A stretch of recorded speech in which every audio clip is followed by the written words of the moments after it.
Pour ne rien manquer, abonnez-vous maintenant.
Non pas bemende pepe que les clients aient si cao nyame nyanka le pole suivi maman kwa me gavon mami menale karo mono lo konkwari bana si be nimle seula bo ma biolo e so ale ko ojo to ila gba wa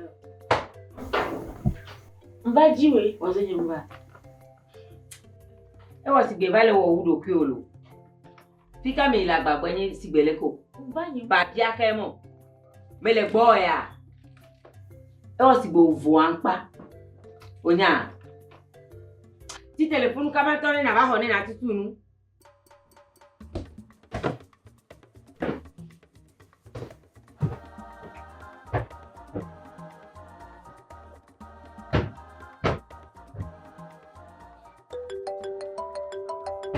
fo fa mami fo fo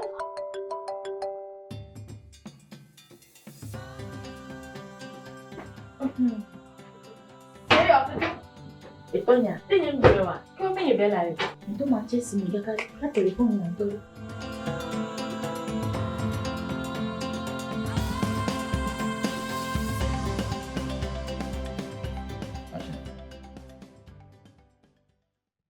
Kakana kwebea. Nyemnya enuko ba poto le wole. Togbe fuse ni bo kakana ebe.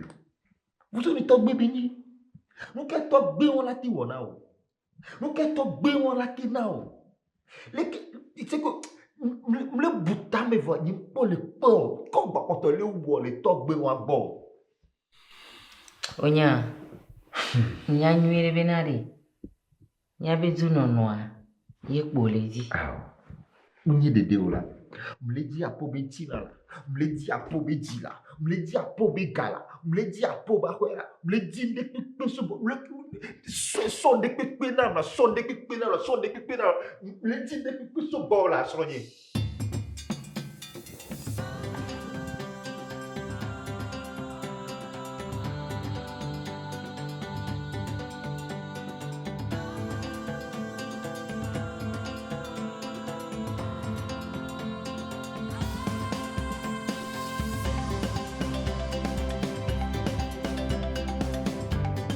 Mbena ntro le poso nyime.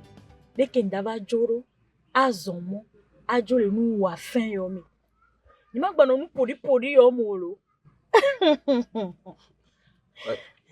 Ya ga bo e ko mi anyon yo le jin yo le ne mi do fun me ka e fun be kan na nye e yere mako agbe kokoko fia agbe ro agbe kokoko high life mako lo me la belle momento lo me by night mako fia vore e yere mako fia mi o si gale Aji nyon yo to gbe mi o yo je na taka mi aje mo zo fifi la re Pachon do ko kura lo no la ko no ku betutu egbo. De moto. Ale na mi De moto. O me yo mo to ga be ya. Nka e ga ko. Ma ko. Iwe. Ele. Na le ke yo. O to na ko da ko sine mi do ina ne pop yota. Abe aje pio ta me ga na ho garasi afia freshi ngom. Ye me ga yi bo kono. Tonye. Hola. Oh. Oh. Oyare he. Oyare ewenyi nwa. Ni mable. Wo lele. Nyo me ha na do. Ma ko lo me to ko fia. Lo me la belle. Agbe koko high life. Oyare. Lo me by night. Ewenyi nwa. Micho. Nele nyeme ha dore. Evo. Oh. Micho. Le kem ye ko. Micho la. Micho qui va doudou. Aïe, oui. Ok, ma quoi donner vie propre. Ni mable. Oh. Vale, to chade kia. Be ga bo la. Enyenye noa. Enyenye noa. Sani. Yeah. Where my mother? Oh, where's one? Over. A come back with every year. Tonye. Mark one, Dora. Yeah. A general well. I Lily. Yeah. Alphaville. The father like a Oh, la. caught the having so much small dog, you know. Oh, polo do kwa. Oh, I don't. No, do. You balaga. Alphaville. On all for a black tongue. Oh. Yeah, Yeah, they booking ya chana. I want something to vona ye. Tonya. Tonya man chiva wa jono tromete mama. Okay. Vonya. O telefone anti je tomba. Okay. To sa mbali to sen. Oh, no tira. But the Alphaville. I'm not for a black tongue. Alphaville pour avoir un Van fila. Jo mo te mo jo gbona ke mi da go no. Ah, woman not over money. O telefone na de ti pomba ro to sen mi ti. Oh, okay. Oh, lucky in ya. Jo no te na sin ke mi da go na wa lo. Yaka coffee, Yatia and there. Meji o to san. So do kun so pe telephone na wa ma fa vi. Tanu kala fa ba kwa. E fo ti wo de pe ko ji la wa we ku dom la to mba for line. Nyao. Eleji gaga. Telephone ya coffee kwa. Alo fa ba.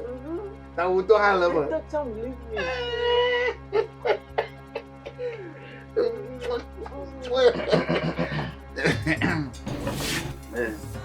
Da na maka fanuwa dikan to mu daga yaro ya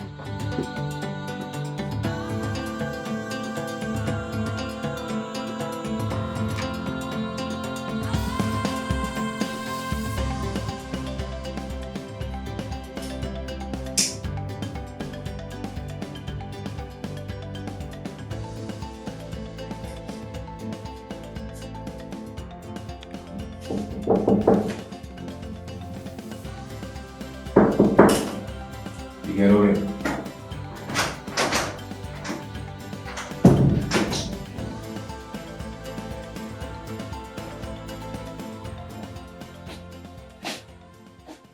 Boss. Okay.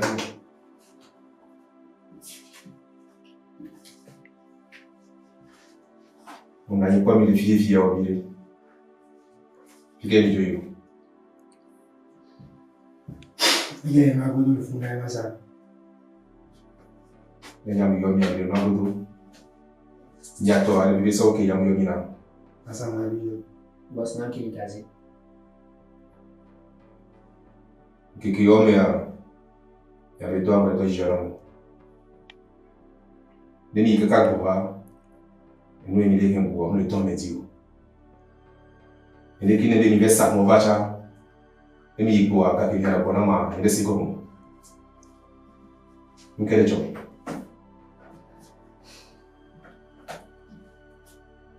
Nous quel job pour commencer. Boss.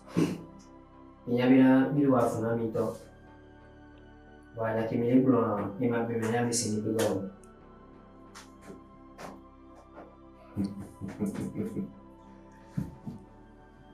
Il y a que le nom de c'est comment? Ok. Il y a c'est comme il y a ce petit a. Les mi tombe boba. Il n'y a pas ça de côté. Bella, il est ça, mon papa.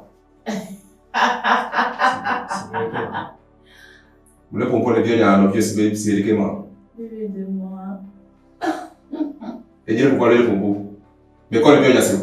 Boss. Mais c'est à quel point?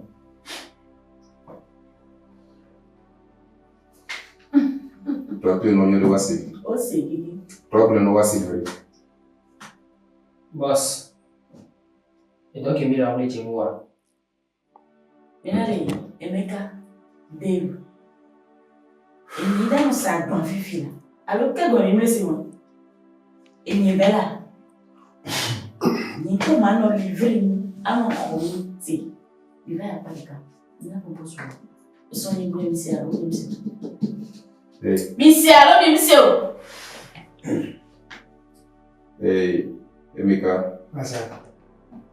Ne puoi venire a hablar wale con. Ne o vale de que egbea. C'est toi. Ola da pena mi. Ne devle de que egbea. E tela da pena mi. Ne ya ni mulo na ni mulo. Tifia mi le to a jola jonye mi.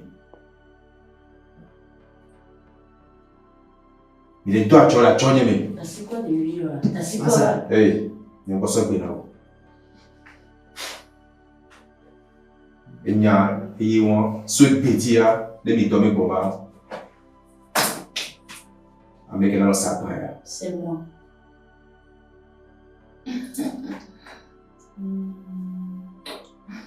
Ok, mais tu es là.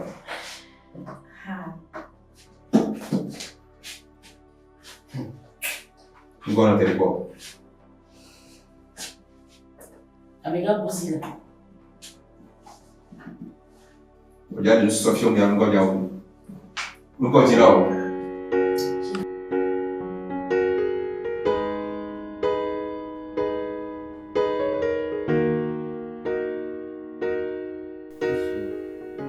Vous tout les quais, mais le mot. Et nous n'y gloire. Be buke ko cho geregbe ya yemi ko apata ole de ke me ro ta lo mu ya ka mo de den so yin ya ka mi hon vi o yin e po de aso ebe yin o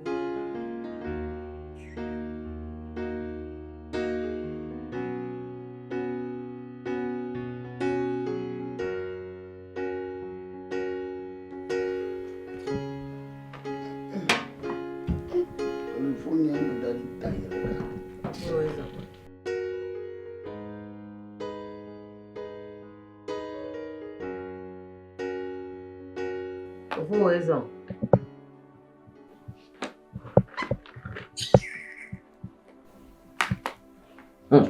Ede pronto. Abe mele se be mele do raison na. Nka o mo ni ya. Nka bo mo ni ifia. Nka wa bo mo ni ifile. Oh. Nyao. Ezu nenema. Ekpo kaka mele do raison na wa. Ebonu pon e wona no si bebe nu ke ko elele zu amele ya so be nyemele si we a ike ko do wa me ko zu hotel gbolo ofe ahasi ofe nu gbegble de sia de ofe me ganye deal ofe o nyemenya nko kanto kom ye ma cho ne wa e so be nyemele si we a awla ya ikaka gbo nyeleke mbrale enye glomala amekele megbedo me na wa e nyawo se ba yin amekele megbedo me na wa e nyawo se ba yin ponye vo leke medo we zo na wa e zero dui enu nyono do zona egba pia do zona me egba atra do zona ma e po de hanga eva nkui me ko be ni eva kwe ma be kese su ho de la fede ma bon da ban la kamedi ha bon da be yin yo bon da ban la nu ka e sisu be yin enu de ka onu ka sisu be yin no chamado nu ka e sisu be yin chamado me la no do na no yin ntu gbolo te to fi sha fi kli o shi jago o nyanga ntu be gbolo ayu nyo nto a manya bo ka won lo Omenya onye ojanya. Omenya onye ojanya. Ntụ asha ho, enunekpe. Ahora. O do wa me ya to hotel ko afọ. Ntụ bashawa ayu nyonto. Ayu nyonto. Ya kan to ko ezi la gboro. Manya, mata de nyonwa mo wi de ke blave. E de over mi anya be de over. Menye ma o e don to ya ne po ade. Shimpe. We ya ji tubele ka boa. O pompo de mi. O shijego. Aju anyaga.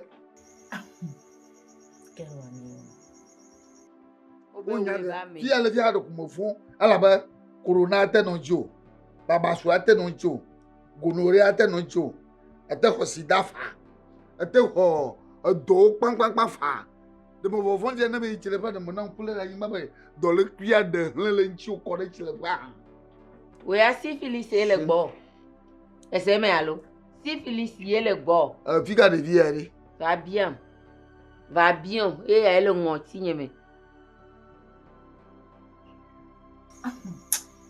Akwaja jina diwa. Ala mo ti o mi. Ne po aso be ndo yin. Cho, enya ko di mi anti mi menya azi o kle na po kan yu le mo de ya ka mi.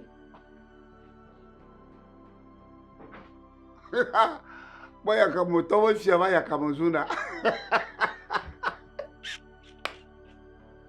Ya kama toka tabo nyon fia. Mpachi leshi. Okuna kpaba bi glore pampu.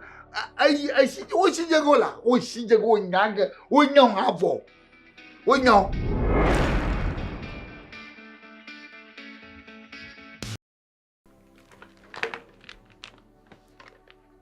Chingong. Papa. Bella. Chingong ba dumbla ya to admelevia. Chingong ba dumbla ya to.